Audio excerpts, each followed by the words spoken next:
பார்வதி எப்படி சப்போர்ட் பண்றாங்க? அதுதான் எனக்கே புரியல. இது இப்ப வந்த கேள்வி கிடையாது. ஒருத்தவங்க எல்லாம் வந்து எனக்கு ட்ரெயின்ல நான் டிராவல் பண்ணிட்டு போது கூப்பிட்டு வச்சு 15 நிமிஷம் என்கிட்ட பேசுறாங்க. நீங்க ஏன் அவங்களுக்கு சப்போர்ட் பண்ணல அப்படின்னு சொல்லிட்டு. அப்ப நீங்க எங்க சப்போர்ட் பண்றீங்கன்னு சொல்லி கேட்டா அவங்க வைக்கிற ரீசன்ஸ்லாம் வந்து அவ்வளவு பிடிச்சிருக்குன்னா எனக்கு நான் கல்யாணம் பண்ணிக்கோங்க அந்த மாதிரி ஒரு பொண்ணை. நீங்க உங்களுக்கு அவ்வளவு பிடிச்சிருக்கு அந்த மாதிரி ஒரு கேரக்டர் உள்ள பொண்ணு அப்படின்னா மாயாவோ பார்வதியோ இல்ல ஜூலி மாதிரியோனா கல்யாணம் பண்ணிக்கோங்க. எங்க சப்போர்ட் பண்ண சொல்றீங்க? எல்லாருமே வந்து ஒரு போஸ்ட் போடுங்க. அந்த போடுற போஸ்ட் எல்லாத்தையுமே எடுத்து பார்வதி அவங்க ஸ்டோரியில ஷேர் பண்ணுவாங்க. அண்ட் அவங்களுடைய ப்ரொஃபைல் போய் பார்க்கும்போது பிரேவ் லேடிடா எவ்வளவு பாசிட்டிவா இருக்குல்ல அப்படிங்கிற மாதிரி அந்த குறும்படம் இதெல்லாமே கட் பண்ணி போட்டதெல்லாம் கூட வந்து என்னன்னா அகைன் ஒரு பிஆர் ஸ்டண்ட் தானோ அப்படிங்கிற மாதிரி தான் எனக்கு என்னமோ தோணுது. ஜனநாயகனும் பராசக்தியும் அடிக்கிறதுக்காக இந்த கைப்பேத்தலையா பிரதர்? ஆமா ஆமா எனக்கு தெரிஞ்சு அது அவங்க ரெண்டு பேரும் சண்டை போட்டுருக்காங்க. எம்ஜி ஸ்குவாட் அப்படின்னு. ஹலோ எவ்ரிவன், நான் வந்து இப்ப பிக் பாஸ் அடிக்கிறேன் இதை வச்சு. இந்த சமயத்துல ஓகே நெகட்டிவோட வெளியே வந்திருக்காங்க. கொஞ்ச நேரம் அது அமைதியா இருந்தா கூட போயிடும். ஆனா பிக் பாஸ்ல பண்ண அதே வேலை தான் நான் வெளியே வந்து பண்ணுவேன் அப்படிங்கிற மாதிரி இவங்களே ஊதி விஜய் டிவியை ரொம்ப பகச்சிக்கிறாங்களோன்ற மாதிரி தான் எனக்கு என்னமோ தோணுது.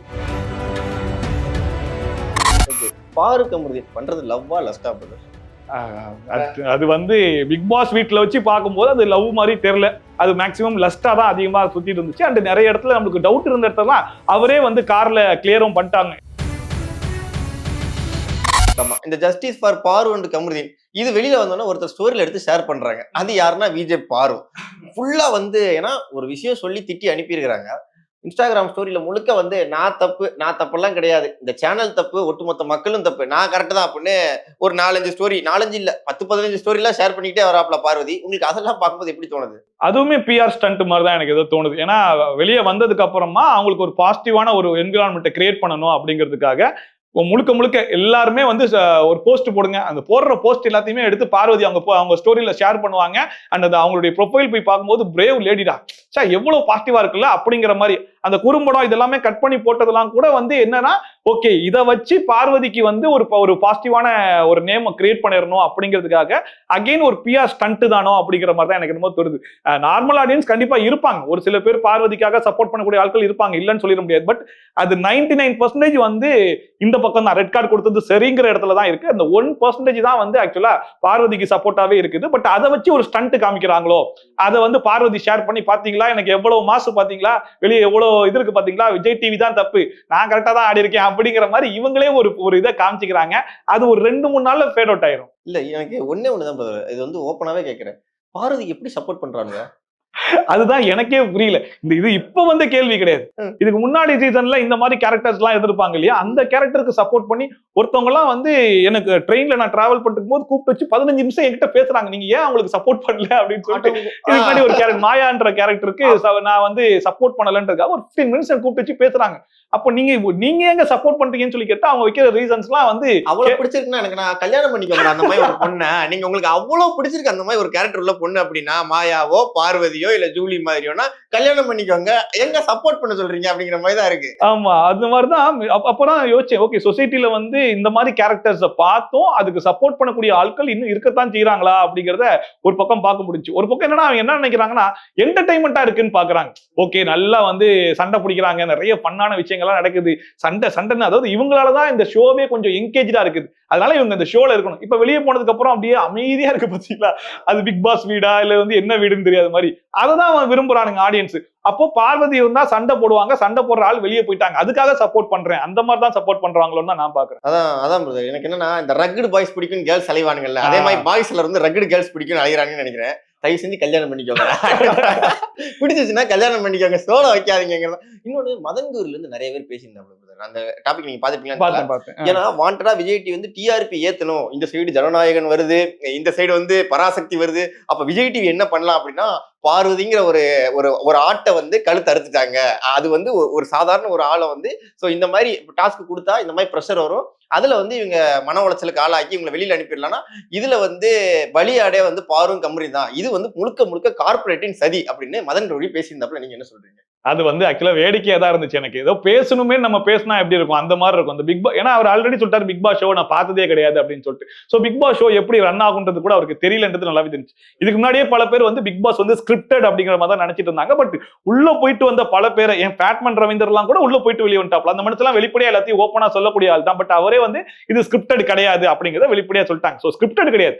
பட் இதுல என்ன பண்ணா என்ன ஆகும் அப்படிங்கிறது தெரிஞ்சுதான் ஒரு க்ளோஸ்டு ஒரு காருக்குள்ள விட்டாங்கன்னா பிரச்சனை வரணும். பிரச்சனை வந்தாதான் அது வந்து ஷோ. பட் எவ்வளவு வேர்ட்ஸை நம்ம கண்ணியமா யூஸ் பண்றோம் அப்படிங்கிறது அவங்கவுங்க கையில தான் இருக்கு. இவங்களே போயிட்டு எல்லாம் கெட்ட கெட்ட வார்த்தையில திட்டிக்கோங்க பாப்போம், திட்டிட்டு வெளியே வாங்க அப்படின்னு சொல்லி அமுச்சு விட்டு அவங்க வந்து ஸ்டாப் பண்ணலாம் பரவாயில்ல. இவங்க உள்ள போறாங்க அந்த பிரஷர்ல வந்து இவங்களுக்கு வந்து மாறி மாறி வார்த்தைகளை விட்டுக்கிட்டாங்க. அந்த வார்த்தையை விட்டதோட நிப்பாட்டு இருந்தா கூட அந்த அளவுக்கு ரெட் கார்டு அளவுக்கு போயிருக்காது. அதை மீறி எத்தி உதச்சி அவங்களை வெளியே தள்ளணும்னு முடிவு பண்ற அந்த எக்ஸ்ட்ரீம் வரைக்கும் ஒருத்தன் டிசைட் பண்றானா, அதான் சொல்றாங்கல்ல, உன்னை தப்பா காமிச்சிக்கிறதுக்கு உன்னை தவிர்த்து வேற யாராலையும் முடியாது. நீ தவறுனா நீ தான் அதை காமிச்சிக்கணும் அப்படிங்கிற மாதிரி அதை அவங்க தான் காமிச்சுக்கிட்டாங்க. இது வந்து கார்பரேட் சதி இவங்க பிளான் பண்ணி ஸ்கிரிப்ட் பண்ணிட்டாங்க அப்படிங்கிற மாதிரி சொல்றது சத்தியமா வேடிக்கை தான் இருக்கு. இன்னொன்னு அதை கட் பண்ணி தூக்கிருக்கலாமேன்றாங்க. இதுதானே கண்டென்ட். அதாவது பிக் பாஸ் ஆடியன்ஸ்க்கும் சரி எல்லாருக்கும் எதை எதிர்பார்ப்பாங்களோ அந்த கண்டென்ட் அங்க வரும்போது வந்துச்சு வந்து தூக்கிருக்கேன் அப்படின்னா பிக் பாஸ்ல எல்லா சண்டையும் தூக்கிட்டு ஜாலியான ஒரு சீசன், அதாவது பிக் பாஸ்னாலே ஜாலியா இருக்கும் அப்படின்னா பாப்பாங்க. பிக் பாஸ்னாலே சண்டை எப்போ வரும், ப்ரோமோல ஒரு சண்டை வந்துச்சுன்னா அன்னைக்கு நைட்டு எபிசோடு எப்போ டெலிகாஸ்ட் ஆகும் அப்படின்னு வெயிட் பண்ணிட்டு இருப்பாங்க. இந்த ரெட் கார்டுக்கு எவ்வளவு டிஆர்பி இருந்துச்சு. சோ அந்த மாதிரி தான் மக்கள் எதிர்பார்க்கறாங்க போது அதுதான் பிக் பாஸ் ஷோன்னு தெரிஞ்சுதானே நீங்க உள்ள போறீங்க. இதுதான் ஃபர்ஸ்ட் சீசன்னா பரவாயில்ல. இதுக்கு முன்னாடி 8 சீசன் இருந்திருக்கு. ரெட் கார்டு வாங்கிட்டு வெளியே போயிருக்காங்க.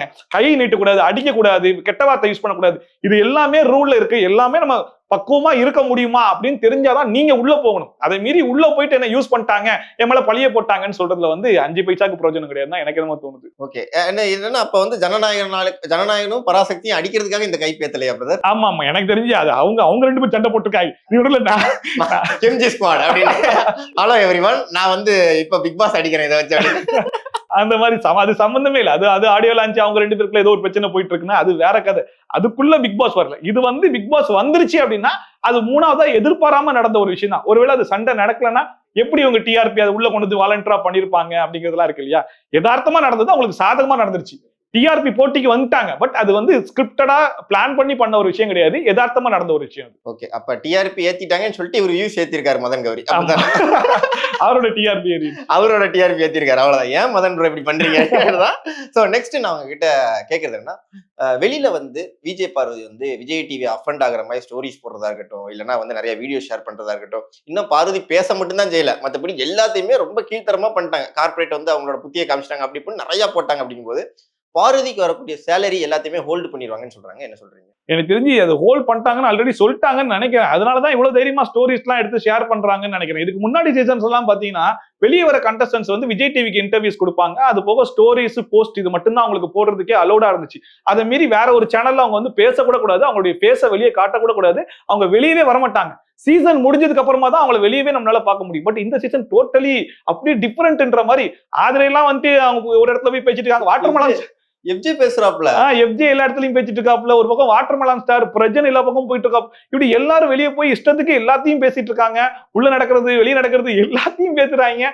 இப்ப இவ்வளவு தைரியமா இவங்க எல்லாத்தையும் எடுத்து ஸ்டோரி எல்லாம் ஷேர் பண்ணிட்டு இருக்காங்கன்ற போது எனக்கு தெரிஞ்சு மேக்சிமம் பார்வதி அண்ட் கமருதீனுக்கு வந்து சேலரி ஹோல்ட் செஞ்சிருவாங்கன்னு நினைக்கிறேன். அதுலயும் வந்து கமருதீனாச்சும் கொஞ்சம் ஸ்டோரி எல்லாம் போடாம அமைதியா இருக்கிறதுனால அந்த மனுஷனுக்காச்சு சேலரி ரிலீஸ் பண்ணிருவாங்கன்னு நினைக்கிறேன். பட் பார்வதிக்கு எனக்கு தெரிஞ்சு இவ்வளவு ஸ்டோரி போட்டதுக்கு அப்புறம் it's against big boss rules and Vijay TV rules அப்படிங்கிறதுனால மேபி அவங்களை வந்து பேன் பண்ணி அவங்களோட சேலரியை ஹோல்ட் பண்றதுக்கான சான்சஸ் நிறைய இருக்கலாம்னு நினைக்கிறேன். பட் எனக்கு உறுதியா தெரியல. ஓகே, இப்ப பார்வதி பத்தி இன்னொன்னு கேட்கிறேன். சர்வைவர் சீரிஸ் போனாங்க, அதுலயும் பாதிலே வந்தாச்சு. குக் வித் கோமாளி போனாங்க, அதுலயும் பாதிலே வந்தாச்சு. இப்ப பிக் பாஸ் இதுலயும் பாதிலே வந்தாச்சு.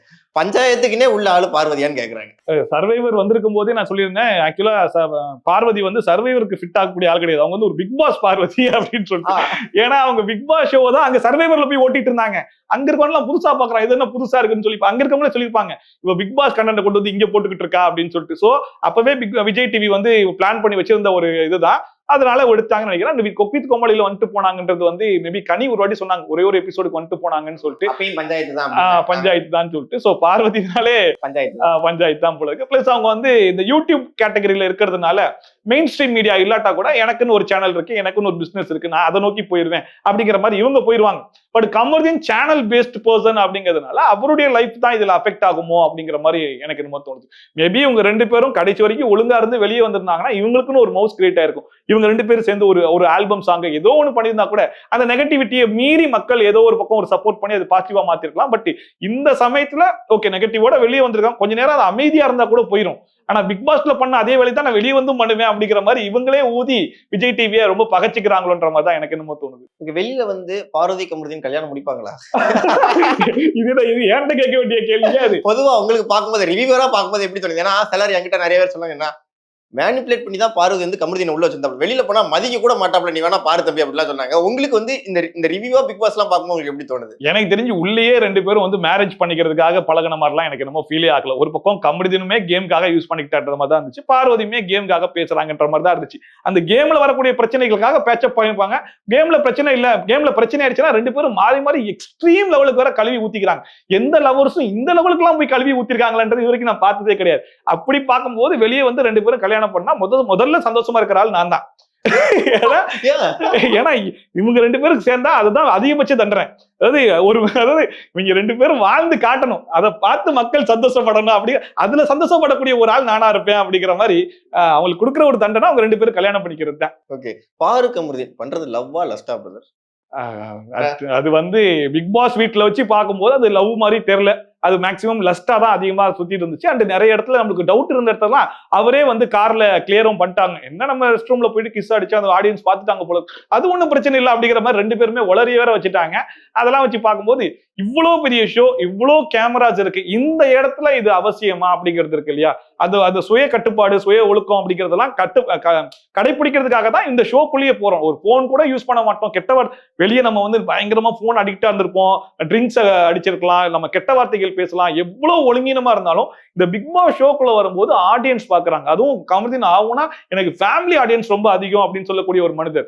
அப்போ அவர் எவ்வளவு சுய ஒழுக்கத்தோட இருந்திருக்கணும் அப்படிங்கிறது இருக்கு இல்லையா? அதை வந்து அவர் ஃபாலோ பண்ணாம விட்டுட்டாரோ அப்படிங்கிற ஒரு சின்ன விஷயம் இருக்கத்தான் செய்யுது. ஓகே, இன்னொன்னு என்னன்னா, இதுக்கு முன்னாடி இந்த மருத்துவ முத்தம் வந்திருக்கு, சில விஷயங்கள்லாம் பிக் பாஸ் வரும்போது அதை கட் பண்ணிடுவாங்க. பட் ஹோஸ்ட் கேட்கும்போது தான் நம்மளுக்கு தெரியும் சில விஷயங்கள் இப்படி நடந்திருக்கு அப்படிங்கிற மாதிரி. பட் இந்த சீசன்ல வாண்டடாவே வந்து கமருதீனும் அவங்களும் அந்த கோர்ட் டாஸ்க் முடிஞ்சோன்னா அந்த கேப்ல உள்ளதெல்லாம் 1 hourலயே கொண்டு வந்தாங்க. அதுக்கப்புறம் இந்த நாய் குலைக்கிறதெல்லாம் வந்து உள்ள அந்த கேமராலாம் நம்ம பசங்க அதை எடிட் பண்ணி போட்டுட்டு இருந்தாங்க, இந்த மாதிரிலாம் இருக்கு, கிஸ் எல்லாம் அடிச்சிருக்காங்க அப்படிங்கிற மாதிரி. அப்புறம் ஒன்று பண்ணாங்க, இது வந்து இந்த முழுக்க கமருதீனையும் பார்வதியும் அடல்ட் கண்டென்ட்லாம் கொண்டு வந்து 1 hour எபிசோட்ல கொண்டு வந்து பேசுறது வந்து பார்வதியும் கமருதீனையும் வச்சு நல்ல கண்டென்ட்டா இறக்கி அடல்ட் கண்டென்ட் பண்ணி அப்புறம் யூஸ் பண்ணிக்கிட்டாங்க இப்ப பிக் பாஸ் டீம் அப்படிங்கிறாங்க. என்ன சொல்றீங்க? அது உண்மைதான். அது ஆக்சுவலா இந்த சீசனை பொறுத்த வரைக்கும் அந்த பாதிக்கு அப்புறம் பாத்தீங்கன்னா அந்த ஆதிரை எஃப்ஜே கண்டென்ட்லாம் ஃபேட் அவுட் ஆனதுக்கு அப்புறம் ஃபுல் அண்ட் ஃபுல் அதுக்கு அப்பவே வந்து இந்த ட்ரையாங்கிள் சொல்லி ஒன்று ஓடிட்டு இருந்துச்சு, பார்வதி கமருதீன் அரோரான்னு சொல்லிட்டு. அரோரா வெளியே போனதுக்கு அப்புறமா பாத்தீங்கன்னா பார்வதியின் கமருதீன் அது மட்டும் தான் கண்டென்ட்டாவே போயிட்டு இருந்துச்சு. டிக்கெட் பின்னாலே வரம்லாம், டிக்கெட் பின்னாலே டாஸ்கை தவிர்த்து வேற என்ன இருக்குன்னு சொல்லி பார்த்தா இவங்க 2 பேரோட கண்டென்ட் மட்டும் தான் ஓடிட்டு இருந்துச்சு. இவங்க 2 பேருக்கு வந்து பேசுவாங்க, இல்ல இவங்க 2 பேரை பத்தி மத்தவங்க பேசுவாங்க. இதை தவிர்த்து வேற எதுவுமே கண்டென்ட் இல்லைன்ற மாதிரி தான் இருந்துச்சு. சோ அதை வச்சு பார்க்கும்போது முடிஞ்ச அளவுக்கு இவங்களை போக்கஸ் பண்ணி இவங்கிட்ட இருந்து என்னென்னலாம் உரிய முடியுமோ எல்லாத்தையும் உறிஞ்சி எடுத்துட்டு, சரி ரைட்டுப்பா போதும் கிளம்புங்க, இன்னும் 2 வாரம் தான், நாங்க பொட்டி டாஸ்கையும் பின்னாலே வரத்தையும் பார்த்துப்போம், கிளம்புங்கன்னு சொல்லி அமுச்சு விட்ட மாதிரி தான் இருந்துச்சு. அப்ப பார்வதி கமருதீன் ஜஸ்டிஸ் ஃபார் பார்வதி கமருதீன் தானே? ஜஸ்டிஸ் அதாவது சும்மாவே அமுச்சு விட்டுருந்தாங்கன்னா அது நம்ம விஜய் டிவி மேல பழிய போட்டிருக்கலாம். பட் கடைசியில அவங்க பண்ணது வந்து டு த எக்ஸ்ட்ரீம் அப்படிங்கிறதுனால விஜய் டிவியாலே அதை பொறுத்துக்க முடியாம, பிளஸ் இது ஹோஸ்ட்டுக்கு வந்து பயங்கரமா அஃபெக்ட் ஆகும் அப்படிங்கிற ஒரு சிச்சுவேஷனை கிரியேட் பண்ணிருச்சு. ஹோஸ்ட் என்ன முடிவு எடுக்கிறாருன்றத பொறுத்து தான் இவங்க 2 பேர் மட்டும் பழக்கிறதா இல்ல 3 பேரை மட்டும் பழக்கிறதா அப்படிங்கிற மாதிரி முடிவு பண்ணிட்டாங்க. 3 பேரை வேணா 2 பேரை வச்சுக்கோங்க அப்படிங்கிற மாதிரி ஆடியன்ஸ் பக்கம் வந்து நின்ட்டாப்ல. சோ அதனால அவங்க வேற வழி இல்லாம அமுச்சு விட்டாங்க. ஐ மீன் அவங்க பண்ண தப்புக்கான தண்டனை தான் அந்த ரெட் கார்டு. ஓகே, பணப்பட்டி யார் எடுப்பா கடைசி கொள்ளி? எனக்கு தெரிஞ்சு சாண்ட்ரா எடுக்கிறதுக்கான சான்சஸ் நிறைய இருக்கலாம். அப்படி எடுத்தா அது ரொம்ப வைஸான ஒரு டிசிஷன் அப்படிங்கிற மாதிரி தான் நான் பாக்குறேன். ஏன்னா எல்லா சீசன்லயுமே வந்து ஒருத்தர் இருப்பாரு எதுவுமே பண்ணாம கடத்தது பொட்டி எடுத்துட்டு போயிருவாங்கன்ற மாதிரி. இதுக்கு முன்னாடி ஒருத்தர் எடுத்துட்டு போன சன் மியூசிக்ல ஆங்கரா இருந்தார்ல, அவரு சாமா ஏதோ ஒருத்தர், அவரு பேர் தெரியல, அவர் எடுத்துட்டு போனதுக்கு அப்புறம் இவரு அமுதவாணன் 2வது பெட்டி எடுத்திருப்பாப்ல. சோ 1 லட்சம் வச்சோன்னு எடுத்துட்டு போயிட்டாரு. அந்த சீசன்ல அந்த மனுஷன் பெருசா என்ன பண்ணாருன்னு கேட்டா பெருசா ஒண்ணுமே பண்ணல. அந்த மாதிரி இந்த சீசன்ல சாண்ட்ரா வந்து எப்படி எவிக்ட் ஆகி வெளியே போயிருவாங்க இந்த வாரம். அப்படி எவிக்ட் ஆகி வெளியே போற நேரத்துல இவங்க இந்த பொட்டியை எடுத்துட்டு போனாங்கன்னா அது ரொம்ப வைஸான ஒரு டிசிஷனா இருக்கும். இதுக்கு முன்னாடி பூர்ணிமா கூட எடுத்துட்டு போனாங்க இல்லையா? சோ அதுவுமே ரொம்ப வைஸான டிசிஷன் சொல்லி பாராட்டப்பட்டுச்சு. கேப்ரிலா எடுத்துட்டு போகும்போதும் ரொம்ப வைஸான டிசிஷன். அதே மாதிரி சாண்ட்ரா எடுத்தாங்கன்னா மேபி கரெக்டா கெஸ் பண்ணிட்டாங்க, பொட்டியோட போயிட்டாங்கன்ற மாதிரி இருக்கும். ஓகே, கடைசி டைட்டில் வின்னர் அந்த ரன்னர் அந்த 2 பேர் யாருன்னு சொல்லிருங்க. வின்னர் அண்ட் ரன்னர் அப்படிங்கிறது இதுக்கு முன்னாடி சீசன்லாம் நம்ம 50 நாளைக்கு மேல கண்டுபிடிச்சிரும். இல்ல சில சீசன்லாம் 5வது நாள் 6வது நாளே இவன் தான் ரன்னர் இவன் தான் வின்னர் அப்படிங்கிற மாதிரி பிக்ஸ் பண்ணிட்டு தான் ஷோவே பார்ப்போம். இந்த சீசன்ல மட்டும்தான் யாருங்கிறது தெரியல. பட் வின்னருக்கான சான்சஸ் யாருக்கு ரொம்ப அதிகமா இருக்குன்னு சொல்லி கேட்டீங்கன்னா கானா வினோத்துக்கு தான் அதிகமா இருக்குது. பட் ரன்னர் அப் அப்படின்னு வரும்போது மீதி இருக்கிற 4 பேருக்குமே சான்சஸ் இருக்கிற மாதிரி தான் இப்ப ஏதோ தோணுது. அரோராவை ரன்னர் அப்பா கொண்டு வந்து நிப்பாட்டினா கூட வாய்ப்பு இருக்கு போல இருக்கு. போன வாட்டி சௌந்தர்யா முத்துக்குமரன், இந்த வாட்டி அரோரா அண்ட் கானா வினோத் அப்படின்னு கூட முடிச்சு விடலாம்னு சொல்லி சேனல் யோசிக்கலாம். எண்டா தெரியல, மக்கள் ஓட்டு போட்டு தான் இவங்க வந்து இதெல்லாம் செலக்ட் பண்றாங்கன்ற நம்பிக்கை எனக்கு கிடையாது. இந்த மத்தபடி ஸ்கிரிப்ட் டிப்கட்லாம் தெரியாது. பட் ஓட்டின் அடிப்படையில தான் இவங்க வந்து எவிக் பண்றாங்களான்னு சொல்லி கேட்டா அதுக்கான வாய்ப்புகள் இல்ல. சோ இவங்க என்ன டிசைட் பண்ணி வச்சிருக்காங்களோ அவங்கள தான் ரன்னர் வின்னர் ஆக்க போறாங்க. சோ அப்படி பார்க்கும்போது கானா வினோத்துக்கு வெளியே அதிகமான ஆதரவு இருக்கு அப்படிங்கிறது தெரிஞ்சதுனால வினோத்தை வின்னர் ஆக்கிட்டு ரன்னர் அப்பா இவங்க யாரை டிசைட் பண்ணிருக்காங்கன்னு சொல்லிட்டு மீதி 4 பேர்ல ஒரு ஆள் ஆக்குவாங்கன்னு நினைக்கிறேன். Okay bro, super. நிறைய விஷயங்கள் நல்லா ஷேர் பண்ணீங்க. எங்களை நேரம் ஒதுக்கி அழகா interview. Thank you so much for that. Thank you.